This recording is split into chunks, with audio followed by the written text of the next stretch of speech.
오늘은 우리 처치 칼렌더에 하자면은 종료주일입니다.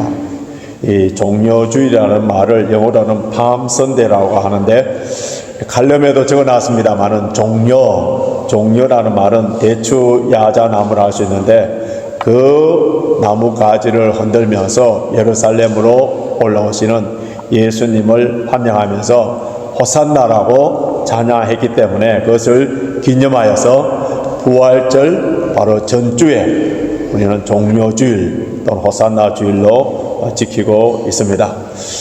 오늘 8절 말씀을 보시면은 무리의 대부분이 그 겉옷을 길에 펴고 다른 이는 나무 가지를 베어, 지금 마태복음에는 나무 가지라고 되어 있습니다만은 요한복음에는 종려 나무 가지라고 분명히 밝혀 있는데 어떤 사람들은 그 나무 가지를 예수님이 가시는 길에 펴기도 하고 어떤 사람은 흔들리면서 이렇게 외치는 그런 모습인데 그 외치는 소리가 무엇이냐 하면 9절에 나와 있습니다. 자, 9절 우리 함께 읽겠습니다. 시작. 앞에서 가고 뒤에서 따르는 무리가 소리질러 가로되 호산나 다윗의 자손이여 찬송하리로다 주의 이름으로 오시는 이여 가장 높은 곳에서 호산나 하더라. 이 호산나 하는 말 지금 우리를 구원하소서, 지금 우리를 구원하소서 이렇게 크게 외치면 예수님이 예루살렘 입성하는 것을 환영하고 있습니다.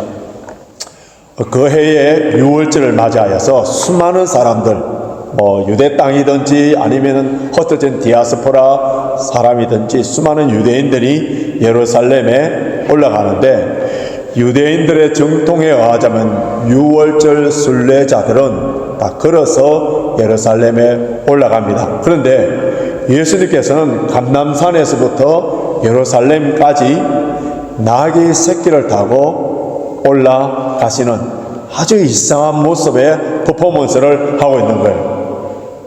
예수님의 공생애를 보면은 몇 차례 예루살렘에 올라가는 것이 기록되어 있습니다. 특별히 요한복음을 보면은. 그런데 예수님께서 예루살렘에 올라가실 때에 그때는 걸어서 조용히 때로는 비밀리에 올라갔었지만은 이번에는 공개적으로 그리고 어린 나귀 새끼를 타고 올라갔었어요. 이번 예루살렘 방문은 마지막 방문입니다.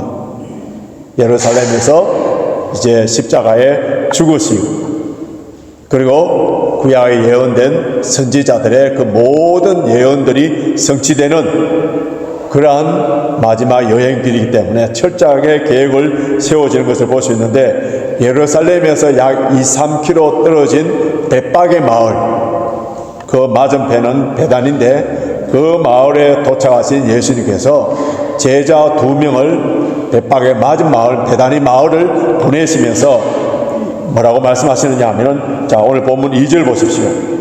2절을 우리 같이 읽습니다. 시작. 이르시되 너희 맞은편 마을로 가라. 곧 매인 나귀와 나귀 새끼가 함께 있는 것을 보리니 풀어 내게로 끌고 오너라.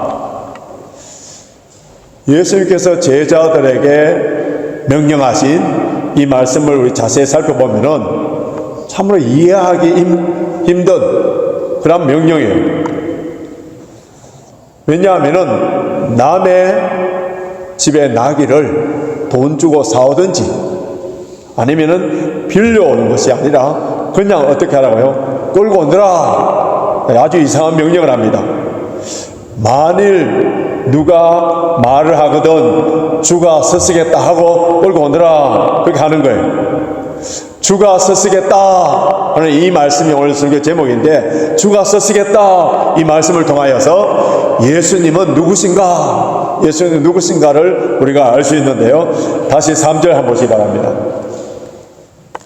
3절을 다시 한번 읽겠습니다. 시작. 만일 누가 무슨 말을 하거든 주가 서쓰겠다 하라. 그리하면 즉시 오니리라 하시니.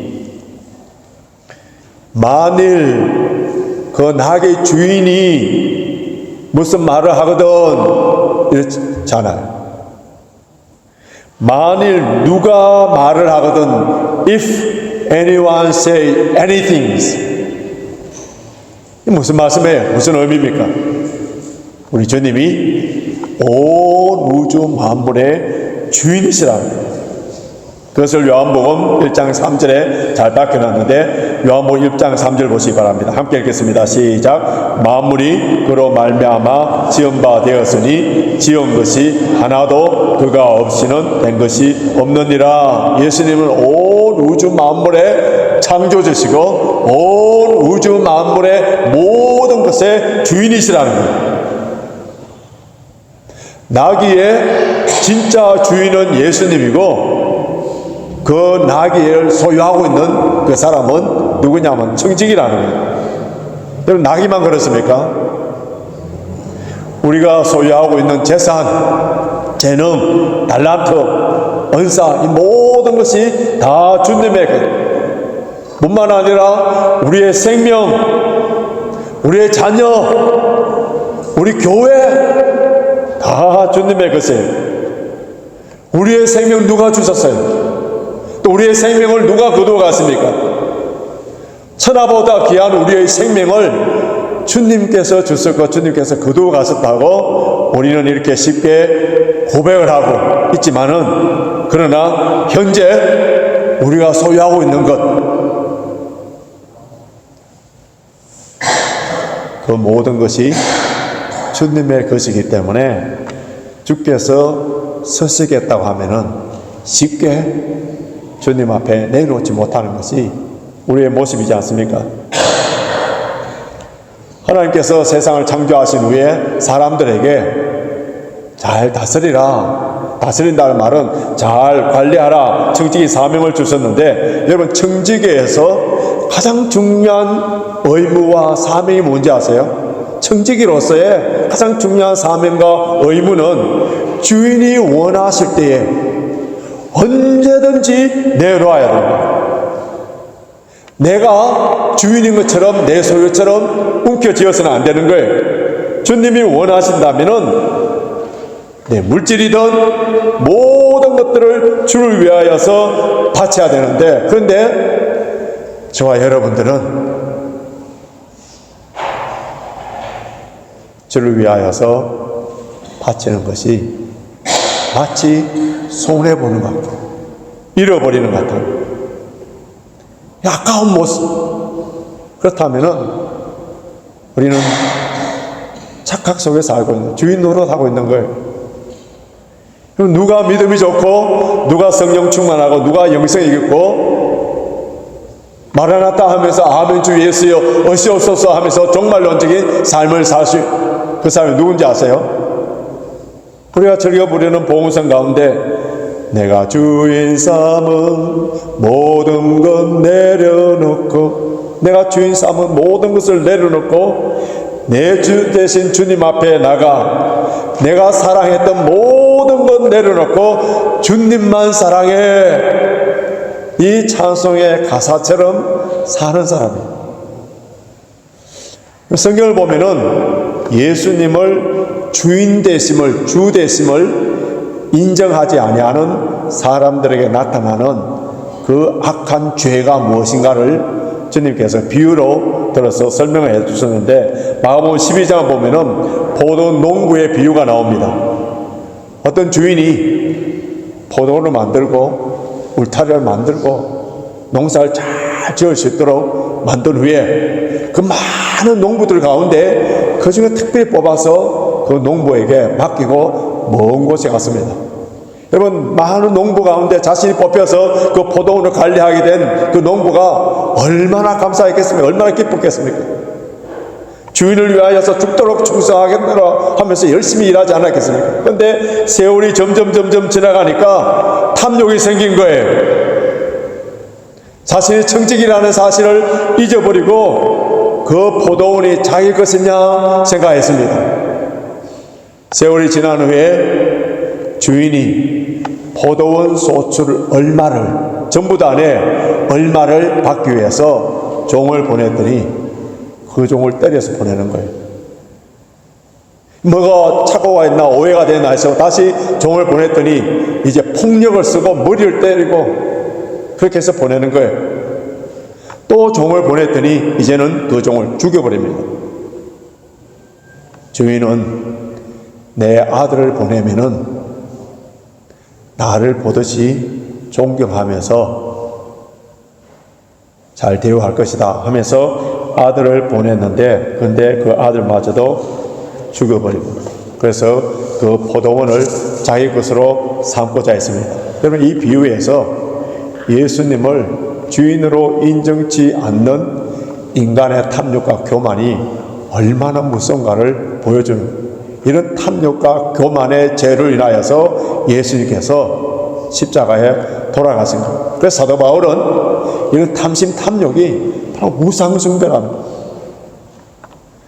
여러분, 왜 우리 크리스찬들이 예수님께서 말씀하신 것처럼 세상의 빛과 소금으로 살지 못합니까? 왜 세상 사람들의 지탄을 받으면서 너나 잘하시오 하는 이런 쓴소리를 듣는지 아세요? 예수님을 나의 구원자로 잘 믿는데, 예수님을 나의 구원자로는 잘 믿는데, 무엇으로는? 주님으로는, 왕으로는 믿지 않고 인정하지 못하기 때문에 그래요. 예수님은 나를 구원하시는 분, 나를 치료하시는 분, 복주시는 분, 나의 모든 어려운 상황 속에서 모든 것을 회복시켜 주시는 분, 만사를 형통케 해주시는 분, 믿고 기도하는 일에는 모두가 열심히 해요. 그러나 예수님이 나의 주인이십니다. 로드십을 인정하지 않으니까 어떻게 한다고요? 제 소근에 옳은 대로 살아버립니다. 하나님의 뜻이 하늘에서 이루어짐과 같이 우리 교회를 통하여 내 자신을 통하여서 이루어지도록 나의 욕심을, 나의 교만을 끊임없이 쳐서 십자가에 못 박고 끊임없는 자기 부인이 일어나야 되는데, 이런 일이 없이 복만 받기를 원한다면 그 신앙은 성경적인 온전한 믿음이 아니에요. 십자가와 고난 없이 영광만 강조하고, 수고와 희생 없이 축복만 강조하고, 정직과 진실함이 없이 성공만을 강조하고 있는 변질된 기독교, 왜곡된 교리, 다른 복음에 물들지 않도록 우리는 늘 말씀과 기도에 깨어 있어야 됩니다.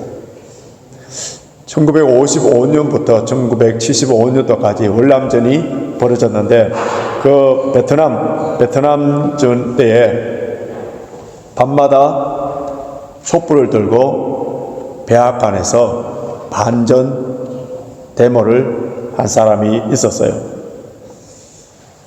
때로는 몇몇 사람들이 모여서 함께 동참하기도 하고, 때로는 홀로 서서 그렇게 촛불을 들면서 반전 시위를 했는데, 사람들이 참여하든 참여하지 않든 늘 그 자리를 지키면서 그렇게 촛불을 들었습니다. 어느 날 비가 오는 그날 밤에 촛불을 들고 있는 그 사람을 향하여서 어느 텔레비전 방송을 통하여서 인터뷰를 하게 된 거예요.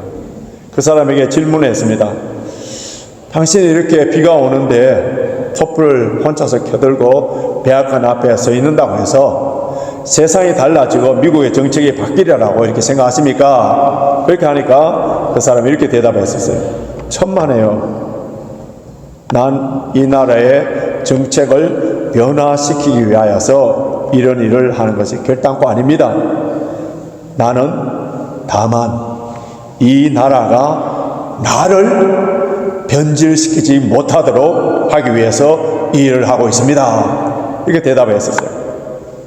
우리 그리스도인들은 세상을 변화시켜야 될 사명과 소명이 있어요. 빛과 소금의 역할을 해야 됩니다.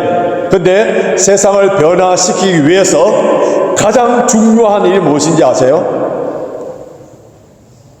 우리 그리스도인의 정체성, 아이덴티티를 잃어버리지 않는 것. 변질된 그리스도인들을 통하여서, 맛을 잃어버린 소금을 통하여서는 아무것도 할 수 없는 거예요.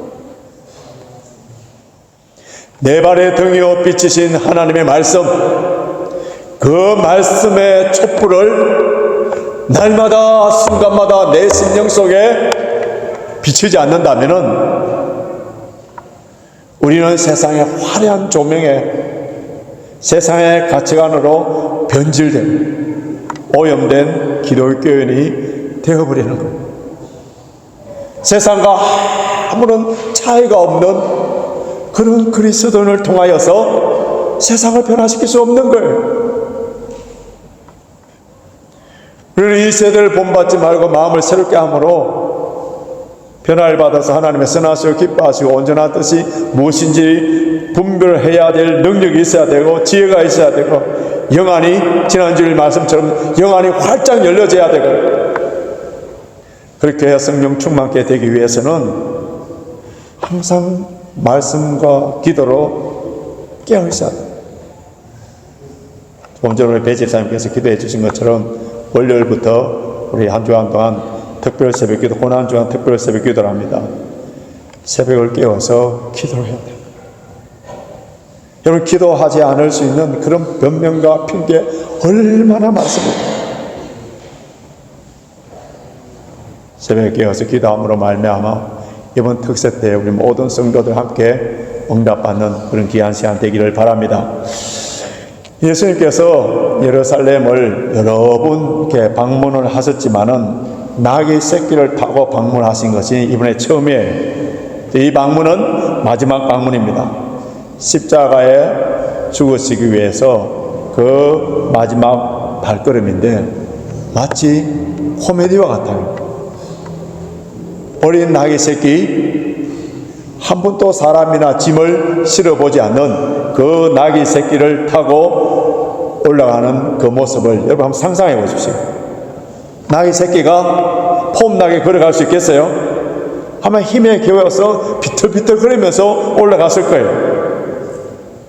예수님이 입고 계신 그 옷은 초라하게 짝이 없는 누더기 같은 그런 옷이었을 거예요.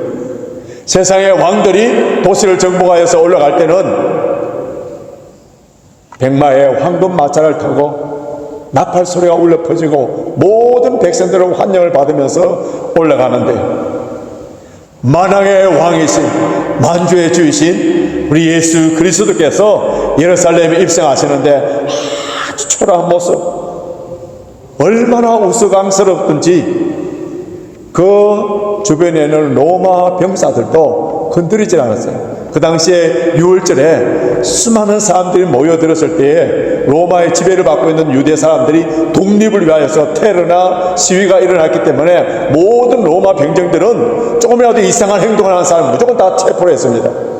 그런데 예수님이 나귀 새끼를 타고 올라가는 그 모습에 로마 병정들도 관심거리가 아니었어요.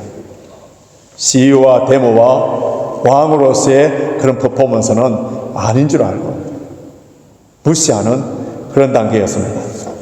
마치 광대들 서커스단이 올라오는 줄을 알았을 거예요. 왜 예수님께서 이런 모습으로 예루살렘에 올라갔습니까?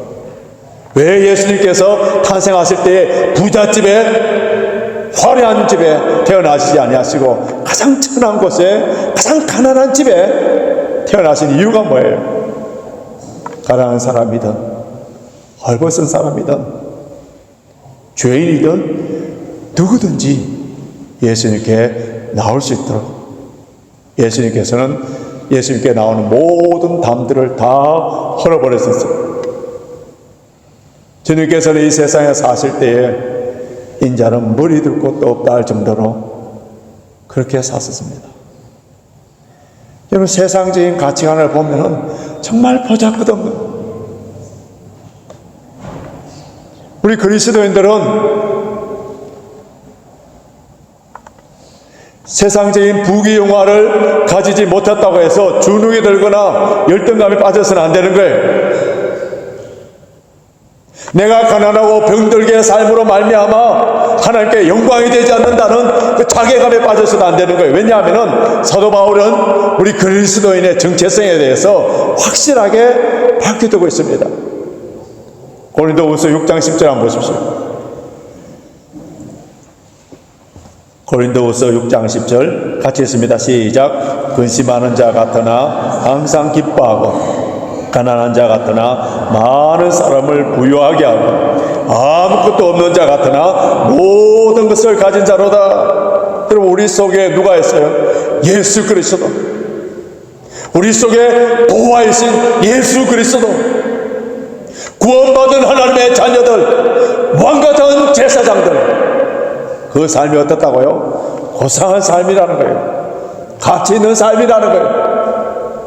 내가 존재함으로 말미암아 우리 동네가 복을 받고 우리 교회가 여기에 존재함으로 말미암아 누몰동과 런던이 복을 받을 수 있다는 거예요.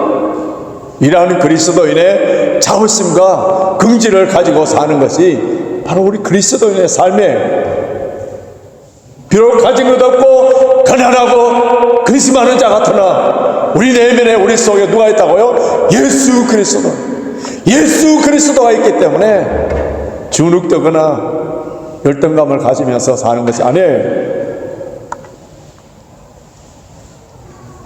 우리 예수님께서는 우리를 구원하시기 위하여 고난당하시며 십자가에 죽으시기 위하여서 예루살렘에 올라가시면서 나귀의 새끼를 타신 것처럼 서툰 우리들, 볼품없는 우리들, 마치 나귀 새끼와 같은 우리들도 주님의 구원의 도구로 사용하시기를 원하십니다.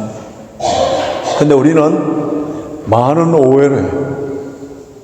내가 기업의 회장이 되고 훌륭한 학자가 되고 높은 지위에 올라갈 때 주님께서 사용하실 것이고 더 영광을 돌릴 수 있을 것이다, 이렇게 생각합니다. 물론 고지에 선 사람도 주님께서 선하게 사용하실 때가 있습니다만은, 그러나 우리 주님께서는 나귀 새끼도 사용하시는 분, 길가에 핀 종려나무 가지도 주님께서 사용하시는 거예요.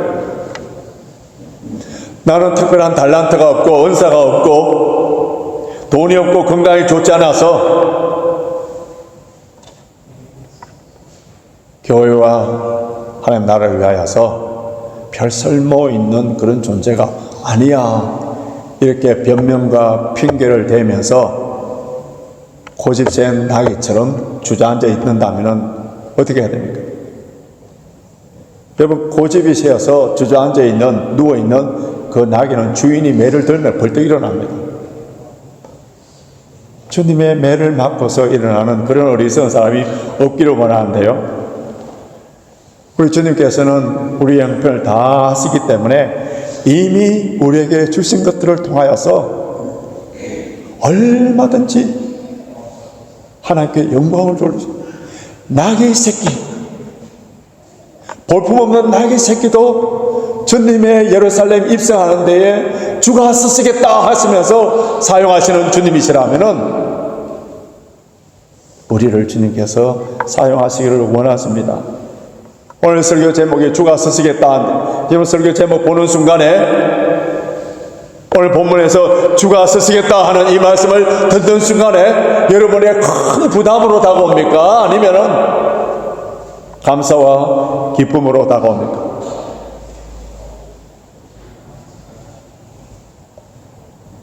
여러분, 주께 쓰임받는 그 자체가 얼마나 큰 축복인지 아세요? 주께 쓰임받지 않는다면은 마귀에게 쓰임받는 거예요. 악한 자에게 쓰임받는 거예요.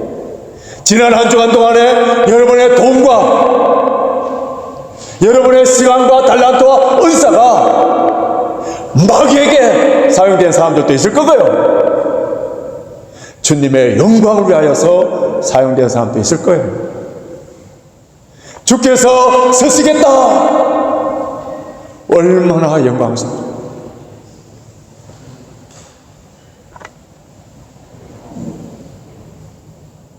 주님이 쓰시겠다고 하실 때에 나는 아직 믿음이 약하고,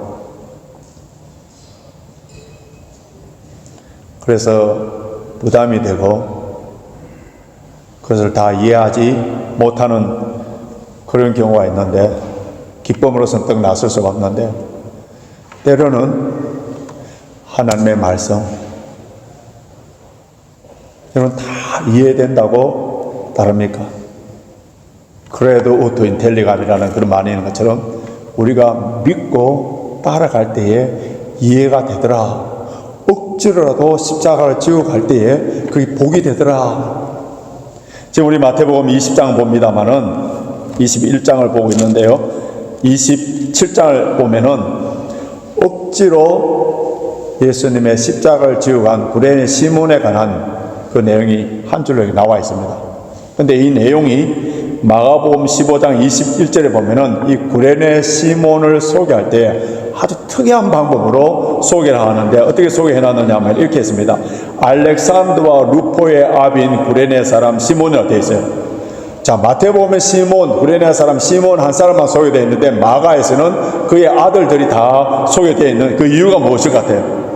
마가는 로마 사람들에게 쓴 편지, 그러니까 로마 사람 중심으로 형성된 그 믿음의 공동체, 초대교회 공동체 가운데에 이 구레네 시몬의 아들인 이 알렉산더와 루포가 그 당시에 교회에서 중요한 리더, 모든 사람에게 이미 잘 알려진 인물이라는 것을 알 수가 있습니다. 뿐만 아니라 이 구레네 시몬의 아내는 로마서 16장 13절에도 등장하는데 사도 바울이 로마서를 쓰면서 끝에 문안 인사로 특별히 몇몇 사람들을 언급을 하는데 그 중에서 한 가정을 선택하여서 그 애정과 친밀한 인사를 하는데 뭐라고 하느냐 하면은 구레네 시몬의 아내이고 그리고 알렉산더와 루포의 어머니를 향하여서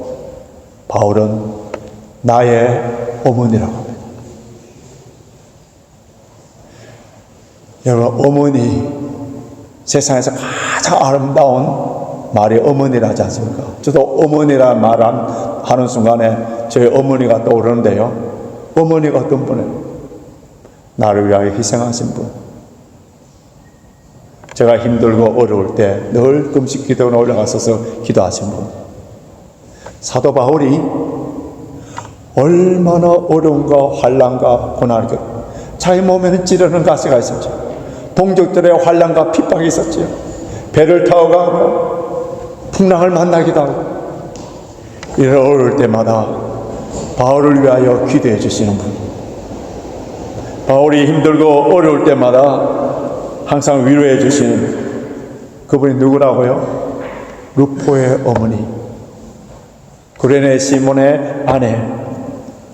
초대교회의 역사의 기록을 보니까 구레네 시몬의 아들 루포가 이집트 테베의 유명한 감독으로 섬겼다는 그런 내용이 나옵니다.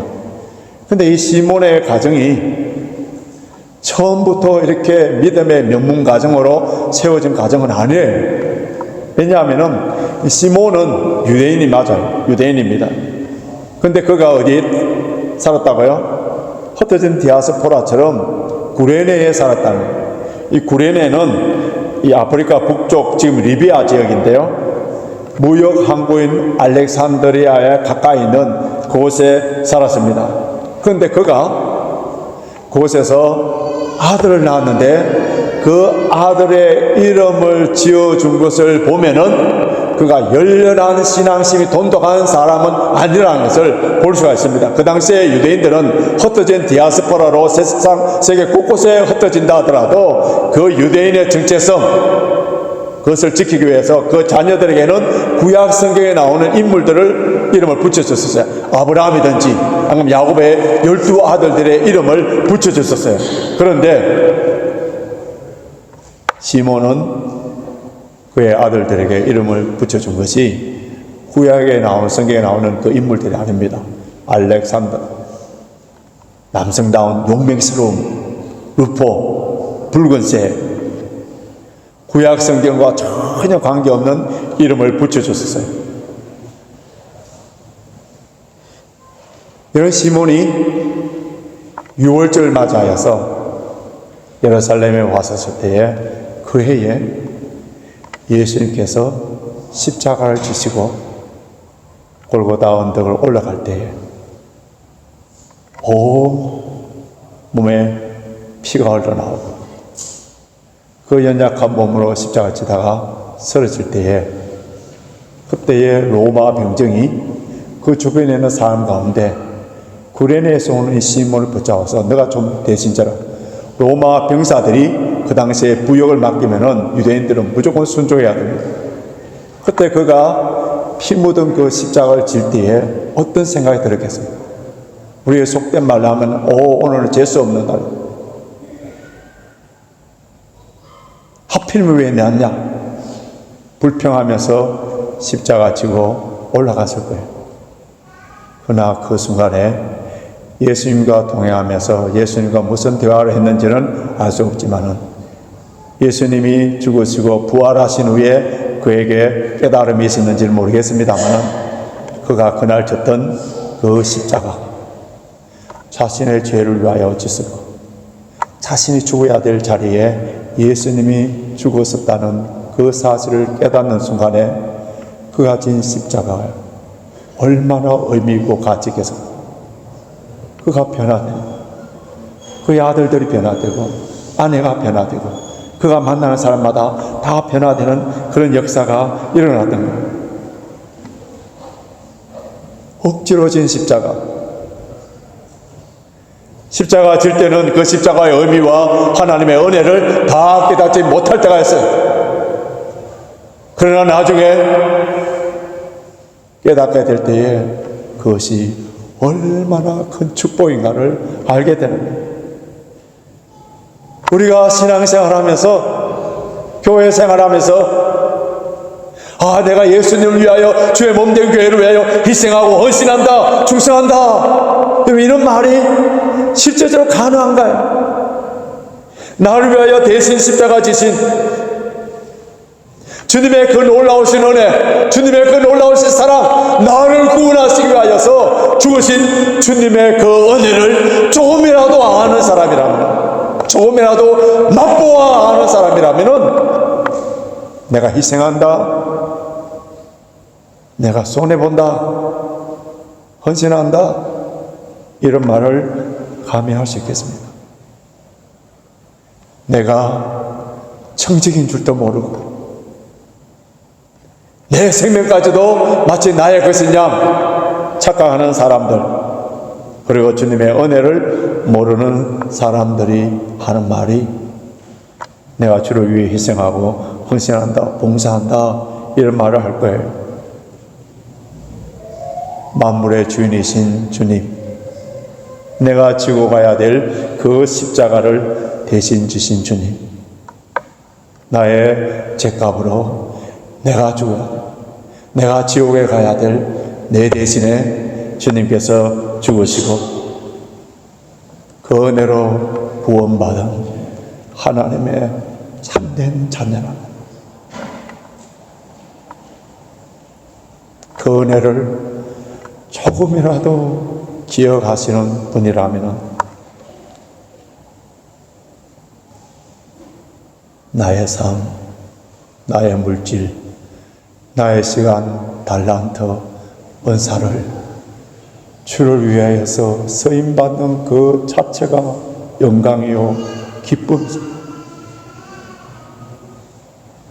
다 드리고 이제 더 드릴 것이 없어서 몸 밖에 드릴 것 없음 이 몸 바치니다. 여러분, 이렇게 할 수 있는 분이 주님의 은혜를 아는 사람이요, 그 십자가의 은혜를 받은 사람이요, 내가 청지기 힘을 알고 내 생명이든 물질이든 주를 위하여서 사용되는 것, 이 자체가 영광으로서 주께서 쓰시겠다라, 주께서 쓰시겠다라. 이번 주에도 주께서 쓰시기를 원하시는 모든 것들을 주를 위해서 바치며 주님의 기쁨이 되는 삶, 이러한 삶이 이번 고난주간에 가장 아름다운 삶이 됩니다. 저와 여러분들이 이번 고난주간을 통하여서 그 하나님의 은혜를 깊게 묵상하고 십자가의 고난을 깊게 묵상하여서 주께서 사용하시는 모든 것들이 영광으로 생각하여서 이번 한 주간에도 은혜와 복이 넘치는 귀한 한 주간으로 승리하시길 주님의 이름으로 축원합니다.